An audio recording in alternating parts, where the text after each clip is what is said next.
I thought my marriage was steady. Nothing flashy, nothing Instagram worthy, but real. 10 years together, 7 years married. I worked the long hauls.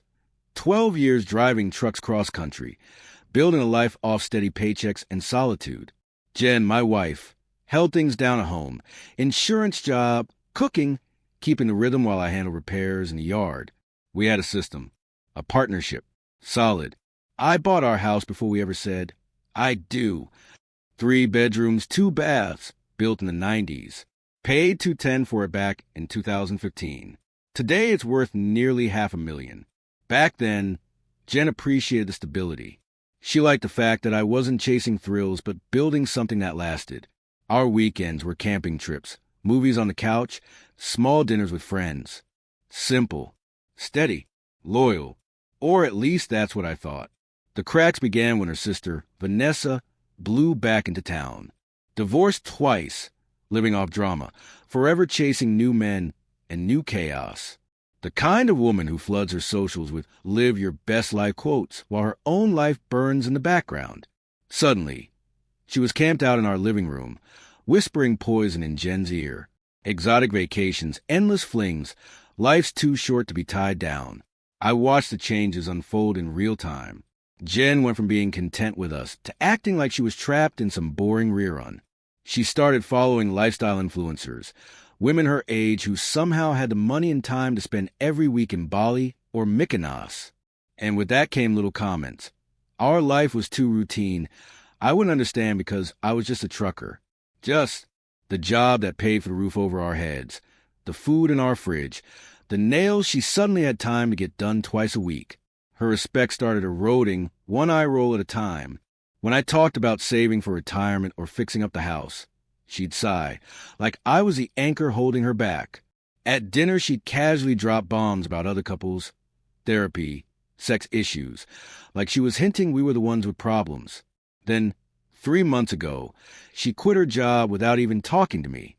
Just sat me down one night, glass of wine in hand, and announced, I need to find myself, Dave. This insurance job is killing my soul. I'm meant for more. I was running on fumes after a 14-hour drive. So all I asked was, what's the plan? Another job? School? She just waved it off. I need time to explore my options. Options? Like she was 21 again, not a 35-year-old woman with bills. Meanwhile, our savings kept her afloat while I kept hauling freight across the country. And what did she do with all that time?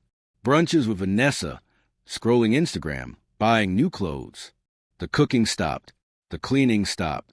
I'd come home after days on the road to dishes piled high, laundry untouched, house a mess, and her lounging like I was the intruder. Once, when I asked her to at least run the dishwasher, she actually said, housework is beneath me. It's so restrictive to my growth. So I stopped asking. I just cooked for myself, cleaned for myself, worked 60-plus hours on the road, and kept the house from falling apart. But inside, I started to check out. I spent more time with my buddies at the garage, working on my '67 Camaro. Cars make sense. They don't lie. They don't shift the rules. Diagnose the problem, fix it, and it runs again. If only marriage worked the same way. The fights kept piling up. I'd point out she wasn't contributing. She'd throw words like controlling and financially abusive. I'd bring up our original agreement. She'd sneer that agreements evolve, that I needed to get with the times. I'd ask about her job search. She'd fire back that I wasn't supporting her journey. Then came the night that changed everything. I came home from a 3-day haul, bone tired, just expecting a quiet night. Instead, she was waiting in the living room, swirling her glass of wine like she was rehearsing some speech. That look on her face told me it wasn't good. Dave, she began, voice soft but sharp. I've been doing a lot of thinking about us. And in that moment, my stomach dropped, because deep down, I already knew what was coming. I kept my face calm, but inside, something cracked. Jen looked at me, dead serious, and said, I think it's time we explored. Explore? I asked, trying to keep my voice steady. What, like national parks? She let out this impatient sigh, the kind you give when someone's missing the obvious. No, Dave, with other people. an open marriage. For a second, my brain just short-circuited. This was Jen. My Jen. The same woman who once got jealous because a cashier at a truck stop smiled at me. And now here she was casually pitching sleeping with other men like she was suggesting we try a new restaurant. Wait, are you serious? Was all I could get out. Yes, completely, she said, and there was a strange brightness in her voice, like she just solved a puzzle. It could be liberating, a new spark. We both get to experience new people, new things. No lies, no sneaking. Just freedom. This marriage feels so restrictive. I want to explore. Anger hit me first, hot and sharp, but then something colder settled in like ice in my veins. So, basically, you want to cheat without calling it cheating? I said flatly. She stammered. It's not just that. It's about growth. Freedom. I want to see other men. Men who are more interesting. Interesting, I repeated, like that CrossFit instructor you and Vanessa won't shut up about. Her face went red. Got her. She'd been name-dropping this guy. Met for weeks. How inspiring he was. How he left his corporate job to chase his passion. How he was authentically himself. Whatever the hell that meant. We argued for an hour. I talked about vows, loyalty, building a life together. She shot back with buzzwords, evolving models, ethical non-monogamy, expanding our capacity for connection. It was like she'd swallowed a self-help book whole. Meanwhile, I was thinking about mortgage payments and the risks she didn't care to name. Finally, I stopped. No more arguing. I looked her in the eye and said, "Okay." She blinked. "Okay? Just like that?" "Yeah, if that's what you want, let's do it." It threw her off balance. She'd been ready for a war, rehearsing her defenses, bracing for a fight. Instead, I just surrendered. And in that moment, her suspicion melted into relief, then smug satisfaction. She actually smiled, all proud of herself. "Wow, I didn't think you'd be so open-minded. This is going to be amazing for us, Dave." She launched into ground rules like she'd been waiting for this chance. No secrets. Honesty about who we were seeing. Prioritize each other. Keep date nights. Nothing too serious with anyone else. I just nodded along, watching her outline the plan, knowing full well she already had Matt lined up. His likes and comments on her Instagram weren't exactly subtle. "When were you thinking of starting?" I asked. She glanced away. "Well, there's a gym social tomorrow night." Of course there was. "Go for it," I said. "I've got a 3-day haul tomorrow anyway." She seemed almost disappointed, like she wanted to fight, wanted to prove how wrong I was for not letting her spread her wings. But instead, I handed her the rope and let her run with it. The next 6 weeks were wild. Jen dove headfirst into her new lifestyle, and I played the part of the supportive husband. Short texts, a simple K, or have fun. My lack of jealousy drove her insane. She wanted drama, wanted resistance. What she got was silence. And while she lived out her fantasy, I was quietly setting the stage for reality.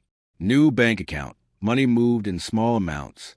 Every fight, every inconsistency, documented in a password-protected file. Met with a divorce lawyer, Mike, a no-nonsense guy in his 50s who'd seen this story 100 times. Twice divorced himself. "Your house is premarital, so that's safe," he told me. "No kids makes it easier. Keep documenting. Don't confront her. Women like your wife think they can live like they're single while still keeping the safety net of marriage. But it doesn't work that way."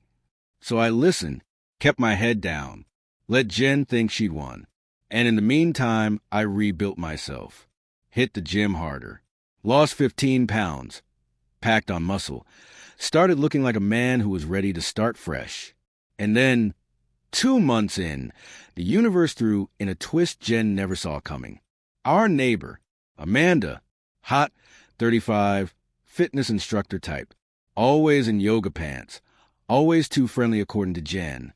For years, she made jealous little digs whenever Amanda came around, and out of respect, I'd kept my distance. Kept it polite, nothing more. But that Saturday, I was in the driveway, elbows deep in an oil change, when Amanda strolled over. Tank top, shorts, smirk on her lips. "Hey, neighbor," she said. leaning against my toolbox. Haven't seen you around much lately. I looked up, rag in hand. Been on the road a lot. And the way she smiled back at me, it wasn't the usual neighborly smile. It was different, intentional, like she knew something Jen never expected. Amanda leaned in casually, her tone light, but her words sharp. Small neighborhood, Dave, people talk. Jen's been seen with that guy more than once. Pretty obvious what's happening. Just curious if this little arrangement goes both ways. Before I could even respond, headlights swept across the driveway. Jen's car. And the second she spotted Amanda standing there with me, her face was priceless. Pure panic. She all but sprinted over, voice pitched high. "Dave, what's going on?" Amanda just smiled, innocent as ever. "Relax. Just saying hi." "Right." Jen muttered, eyes flicking between us like she was watching crime scene. "Dave, can I talk to you inside?" "Now." The second the door shut, she exploded. "What the hell was that? You and Amanda?" I stayed calm, leaning back like it was no big deal. We were talking, same as always. Don't play dumb. She was practically undressing you with her eyes. I raised an eyebrow. And that's a problem because it's Amanda. Jen snapped. "I've told you for years she has a thing for you." I let the silence hang, then dropped it flat. "I thought we had an open marriage now. Isn't that what you wanted to explore?" Her face twisted through 5 emotions in 5 seconds. Anger, guilt, denial, before she landed on defensive. "That's different. Amanda's here. She's a neighbor. It would be messy." I smirked. "So your CrossFit instructor is fine, but my neighbor isn't? Interesting." "It's not the same," she shot back. "Matt is just casual. No emotions. Amanda would want more." And there it was. The truth she didn't even realize she was spilling. "So your issue isn't me being with someone else." I said, calm as ever. "It's me being with someone who actually cares about me." She screamed denial, but we both knew. Hours of arguing went in circles. Her reasons kept shifting. Neighbor, enemy, old crush. None of it held. By the end, I just walked out. Spent the day in the garage with my project car. Grease on my hands. Engine humming under my fingers. Sometimes it's easier to fix steel than people. The weeks after that were tense. Jen kept exploring with Matt and some random guys she met at a bar. Meanwhile, she shadowed me. Coming home early, checking my phone when I was asleep, even trying to crack my new email password. And the irony? The more she looked, the less she found. The emptier the chest, the more convinced she was I'd buried treasure somewhere else. Classic projection. Her guilt painted onto me. So I shifted my focus. 5 days a week at the gym. Books on finance and investment during long hauls. Reconnecting with old friends. Rediscovering hobbies I'd shelved for years. For the first time in forever, I wasn't just surviving. I was building myself back. Dropped 30 pounds. Bench pressing like I was 20 again. And every rep was a reminder. Maybe I couldn't fix my marriage, but I could damn well rebuild myself. Even my divorce lawyer became a kind of co-pilot on those long drives. I'd call, update him on Jen's latest chaos. His advice never changed. Stay the course, document everything. Let her dig her own grave. And then Amanda raised the stakes. A simple text. Having a barbecue this weekend. Just a few neighbors. You and Jen should come by. When I showed Jen, she nearly combusted. We're not going. She's trying to get close to you. Maybe I want to go, I said lightly. Good food, normal neighbors. What's the harm? Her eyes narrowed. Oh, right. You just want to ogle Amanda in a bikini. I couldn't help it. I laughed. Funny, you get to go on actual dates with other men, but I can't eat a burger at a barbecue. She sputtered something about it being different, but she couldn't explain how, just repeated it like a broken record. So I went. Jen refused. And you know what? It was exactly what Amanda promised. Just neighbors, food, drinks, nothing inappropriate. At one point, this older guy, Frank, Vietnam vet, been in the neighborhood forever. pulled me aside. "Heard about your situation," he said, handing me a drink. "Went through the same thing in '92. Trust me, these open marriages never end like they promise. Someone always has an agenda." He told me his story, how his wife's version of open meant her and her best friend, how he lost a house because he didn't know any better back then. But then he grinned, wrinkles folding into something warm. Best thing that ever happened to me, though. Met Helen 6 years later. Been together 30 years now. That night, when I got home, Jen was waiting in the living room, arms crossed, fire in her eyes. "Did you sleep with her?"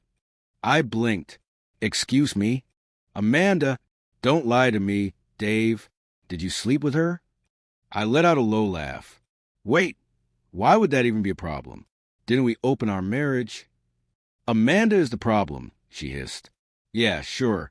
She actually sniffed my clothes for perfume. Accused me with hickeys still fresh on her neck from her own adventures. The hypocrisy was so thick, you could cut it with a knife. And then, like clockwork, her best friend Vanessa showed up the very next day. Just happened to stop by. Vanessa showed up one afternoon, uninvited as always, her words sharp the moment she walked in. "We need to talk." I didn't bother getting up from the couch. "About what?" "About what you're doing to Jen. She's a mess."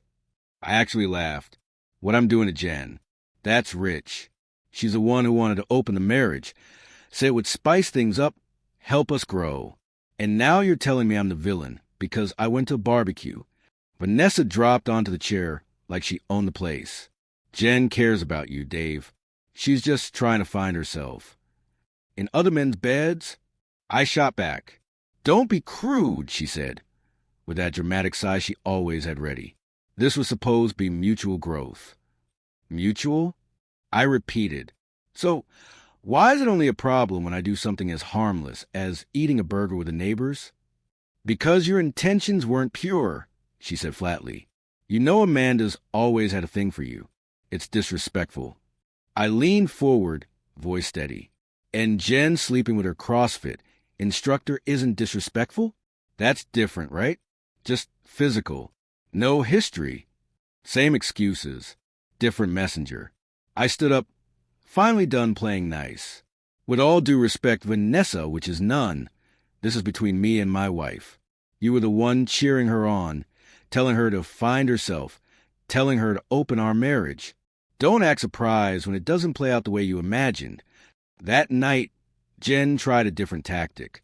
She came home in lingerie, trying to seduce me like nothing had happened. When I brushed her off, she snapped, 'What's wrong? Is this about her?' 'No,' I said. 'It's about me not being in the mood.' 'You're punishing me.' I didn't even deny it. I agreed to exactly what you wanted. By then, I wasn't even seeing her as my wife anymore. She felt like a stranger who happened to live under my roof. 4 months into the so-called experiment, I was documenting everything. The fights about her double standards, the late nights, the money she drained from our accounts for her new lifestyle. Clothes, hotels, dinners, all of it saved in a hidden email account she didn't know existed. Screenshots, bank statements, even her vague little social media posts about finding herself while accusing me of betrayal. And the more I pulled away, the clearer the picture became.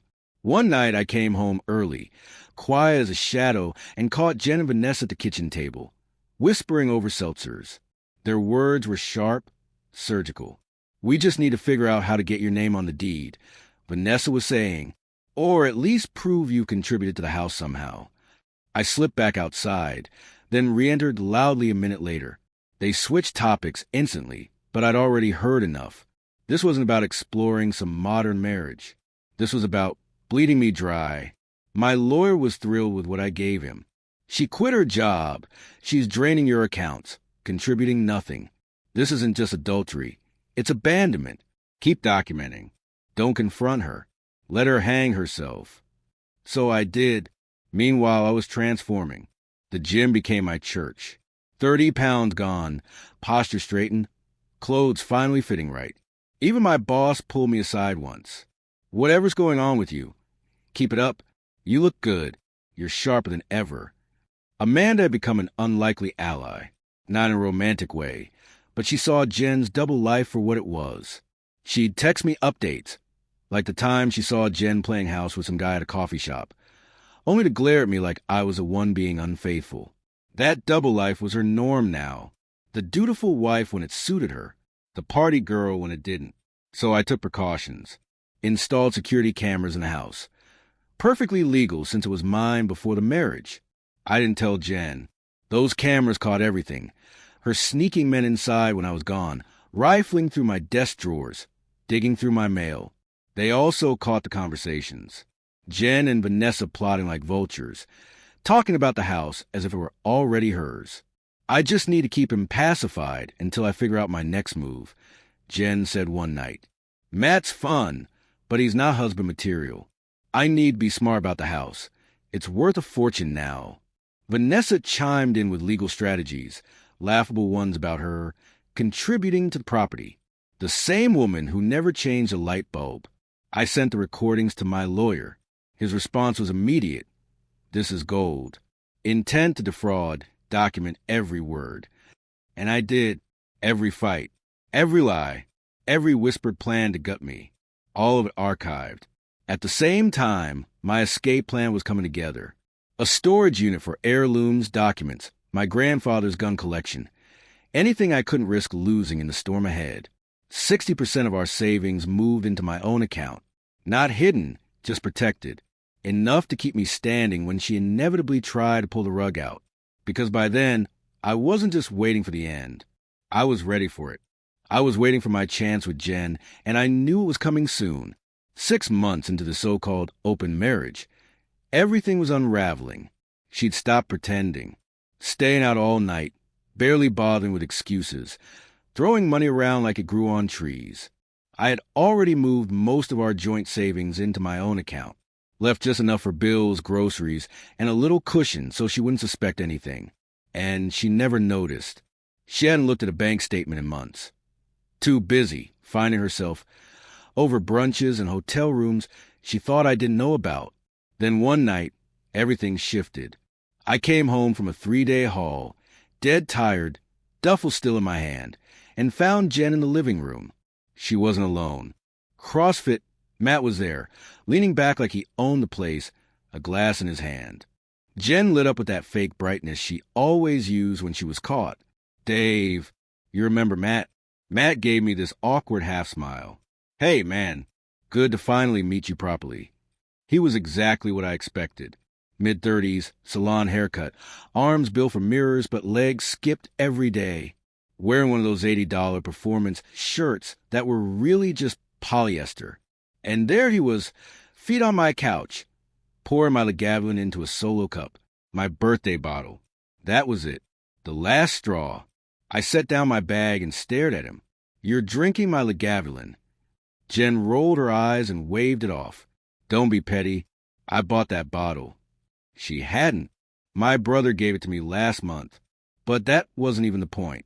You brought him here? I asked flatly. To my house? You made that rule yourself. No bringing anyone here. She gave a little smirk. I think we're past that now. It's been 6 months. Rules change. Just like they did with Amanda. Matt shifted in his seat, clearly feeling the tension. Maybe I should head out. No, stay. Jen snapped, resting a hand on his arm. Dave's just being dramatic. This is my house, too. Something inside me broke right then. I was done. Calm, steady done. Actually, I said, it's not your house. It never was. I bought it before we married. You've paid nothing toward the mortgage, the taxes, the upkeep. Legally, you're a tenant at best. Her face twisted in anger. How dare you? We're married. What's yours is mine. That's not how premarital assets work in this state. I told her, and I'm sure Vanessa explained that when the two of you were plotting how to take my house once this fell apart. Her face went pale. Matt looked like he wanted to vanish. What are you talking about? She stammered. I heard you. You and your sister laughing about how I was a sucker. Planning your next move. You were spying on me, she screamed. Not spying. protecting my assets from someone who flat out admitted she wanted to take them. That's when Matt stood. I'm leaving. This isn't what you said it was, Jen. Don't you dare leave, she shouted after him. This isn't about you. But he was gone. At least he was smart enough to recognize a disaster when he saw one. She spun back to me. You've ruined everything. This was working fine until you got all possessive and weird. Working fine for who? I shot back. You sleep around while I work 60 hours a week to pay for it. You bring men to my house while I can't even talk to a neighbor without suspicion. That's your definition of fine. Her eyes welled up suddenly, her voice softening like a switch flipped. I just needed to find myself, Dave. I was lost. This was never about not loving you. Save it, I said. I've watched you find yourself for 6 months. What you found is you like screwing other men while keeping a safe provider at home. Well, that ends tonight. Her voice cracked. What does that mean? It means I'm done. I've been done for months. I was just waiting for the right time. Her face hardened. Fine, if that's how you want it. But don't think I'm walking away with nothing. I know my rights. Half this house. Half your pension. Half of everything. I smiled. We'll see about that. That night, I checked into a motel. By morning, I was on the phone with my lawyer. It's time, I told him. She brought one of her guys to my house, drinking my stuff. He was ready. Papers were drawn up, every detail set to protect me, and cut her off. When I went back to grab more clothes, Jen was waiting, eyes red, hair messy. And of course, Vanessa was there, standing guard like her attack dog. Now the script had changed. Suddenly, they wanted to be civil. Jen said we should talk next steps. Turns out they'd already been scouting divorce attorneys. Their plan? Do it amicably. Vanessa, bold as ever, piped up that Jen deserved 60, maybe 70% of everything. She said it like it was fact, like some law carved in stone. In her version, I was breaking the marriage contract, so Jen deserved a lion's share. Pure delusion. Zero legal basis. But the way they nodded, you'd think it was gospel. Jen jumped in, acting like she was entitled to everything. Claimed she contributed by simply being there. Emotionally supportive. Keeping the household together. Vanessa doubled down, saying Jen had been the backbone of the entire marriage, the one who held it all together while I was on the road. And standing there, listening to the two of them build this fantasy brick by brick, I realized one thing. They actually believed it. There was no point in arguing anymore. The truth was simple. Jen didn't work, didn't clean, didn't maintain a thing. Every time I came home from a haul, the place looked like a crime scene, and I was the one who put it back together. Bills, yard work, groceries, everything, mine. So I asked her, calm as ever, name one thing you've done in the last 6 months. Silence. Nothing. All she had were buzzwords. Emotional labor, presence. Vibes. Empty air. I zipped up my duffel and laid out. Here's what's going to happen. I'm leaving for my run. When I come back in 3 days, I expect you to be making arrangements to move out. Her head snapped up. What? I'm not going anywhere. This is my home, too. It's not, I told her, and I think the courts will agree with me. Vanessa, smug as ever, cut in. We'll see about that. My friend Rachel's a divorce attorney. Wives get half, no matter whose name is on the deed. I almost laughed. Then your friend Rachel's a lousy attorney. But hey, hire her. Makes this easier for me. I walked out that night, leaving them standing there, convinced they held all the cards. The delusion would have been funny if it wasn't so sad. 3 days on the road gave me time to prepare. My lawyer filed papers, abandonment of marital duties, reckless spending, even the recordings of Jen plotting to take my house. We requested an emergency hearing for occupancy, backed with security footage of her bringing other men inside. The case was airtight. When I returned, Jen and Vanessa had their own legal document, a handwritten list of demands. 50% of the house, $3,000 a month in spousal support, half my 401k, me covering her legal fees and health insurance for 3 years. Vanessa slid across the table like some hotshot negotiator. This is our starting position. We're willing to be reasonable, if you are. I read it, handed it back. Yeah, no. Jen's face twisted. What do you mean, no?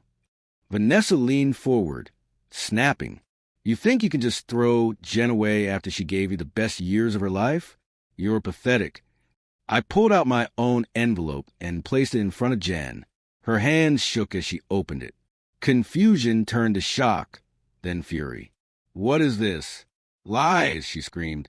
Not lies, I said calmly. All documented. You've been served. Her voice went shrill. You've been recording me? Perfectly legal here. And very informative, especially your little chats with Vanessa about taking my house. Vanessa snatched the papers, flipping through in a panic. This won't hold up. The house is marital property, no matter when you bought it. Not in this state, I said. Not with a documented history of financial separation, and her contribution of zero toward the mortgage or upkeep. Jen's face crumbled. You can't kick me out of my own home. It never was your home, I told her. And yes, I can. And I will. Her sobs came then, the same manipulative crying she perfected over the years. The kind that used to work on me. Not anymore. You have until tomorrow afternoon to pack your essentials, I said. The court will give you a couple of weeks of the rest. Supervised. This isn't over, Vanessa hissed, holding her sister. You're right, I told her. It's closer than you think. And I was right. The judge ruled in my favor. Jen had 30 days to collect her things, but couldn't live in the house during proceedings. She moved in with Vanessa, who quickly realized what I already knew. Living with someone who contributes, nothing gets old fast. Within weeks, they were at each other's throats. Meanwhile, my lawyer and a financial advisor built an ironclad case. Every dollar I earned, every bill I paid, every cent invested, documented. Jen's lawyer, not Rachel, but a court-appointed one after Rachel bailed, told her the truth, except the settlement. The result? I kept my house, my 401k, my pension. No spousal support. No fees. She left with her car and a one-time payment of $10,000. A fraction of what she wanted and more than she deserved. 4 months later, the divorce was final.